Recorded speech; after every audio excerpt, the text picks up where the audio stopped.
ሰላም አለይኩም ወራህመቱላሂ ወበረካቱ። ሰላም እንዴት ናችሁ? አንድ ወንድማችን እዚህ ጥያቄ ይጠይቃል። ምን ይላል?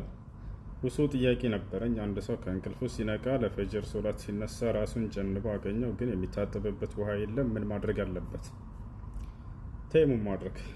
አላህ ሱብሓነሁ ወተዓላ በቁርአን ላይ ሲናገር ወኢን ኩንቱም ጁኑበን ፈጠሃሩ ወኢን ኩንቱም መርዳ አው ዐላ ሰፈሪን አው ጃአ አሐዱ ሚንኩም ሚነል ጋኢጢ አው ላመስቱሙ ኒሳአ ፈለም ተጅዱ ማአን ፈተየመሙ ሰዒደን ጠይበን አለ። ወኢን ኩንቱም ጁኑበን ፈጠሃሩ አለ። ጀናባ ብትሆኑ ታጠቡ፣ ሻወር ውሰዱ አለ።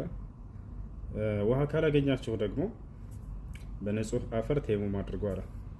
ተየሙም አደራረጉ እንዴት ነው? ለኡዱ እንደሚደረገው አይነት ነው ወይ ከተባለ አዎ ልክ እንደዚያ ነው። እሱም ላሳያችሁ። ቢስሚላህ ትሉና ንጹህ አፈር ላይ ሄዳችሁ በመዳፋችሁ እንደዚህ ትመታላችሁ። ከዚያ በኋላ ፊታችሁ እንደዚህ ታብሳላችሁ።